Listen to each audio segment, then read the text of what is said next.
On Saturday night, I got the shocking news that an attempt had been made on the life of Donald Trump.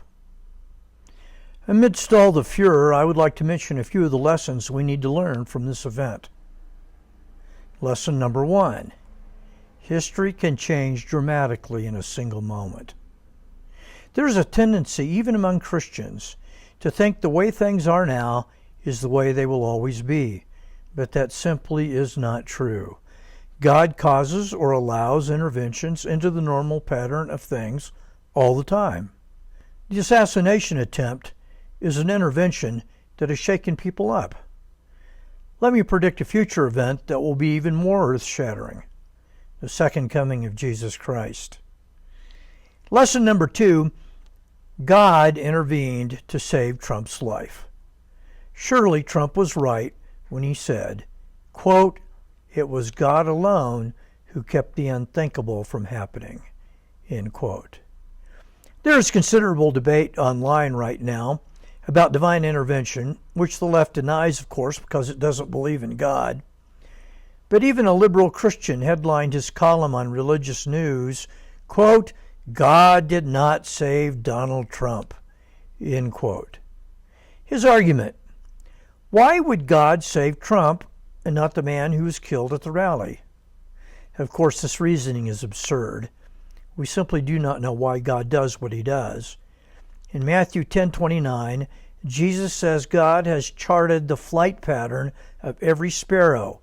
Surely God charts the paths of bullets. Why he allows some to kill and not others, we will never know. Isaiah 55 says, God's ways are not our ways. His thoughts are not our thoughts. Lesson 3.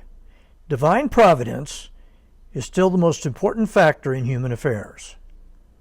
Psalm 2 says that political leaders scheme and plot against God, but that he merely laughs at them.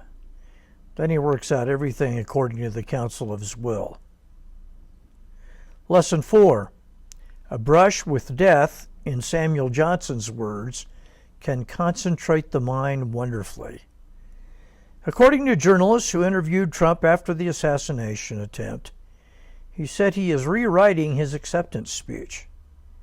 Quote, "The speech I was going to give on Thursday was going to be a humdinger. Had this not happened, this would have been one speech aimed mostly at the policies of President Joe Biden. Honestly, it's going to be a whole different speech now." End quote. Lesson 5. Those who deny God's existence have no explanation for the most important aspects of reality.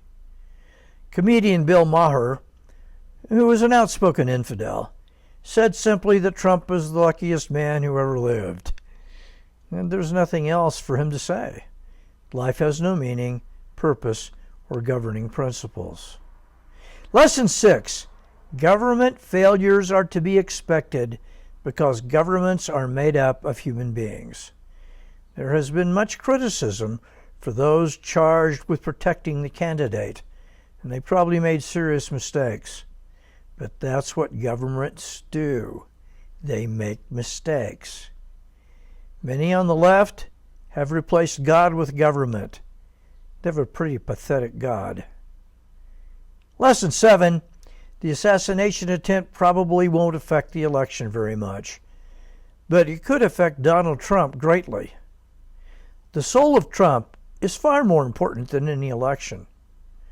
To channel C.S. Lewis, Trump is more important than the election because he lasts longer. He will exist forever in the presence of God or banished from that presence. Sometime in the future, the United States as we know it will cease to exist. But Donald Trump, as well as you and me, will never cease to exist.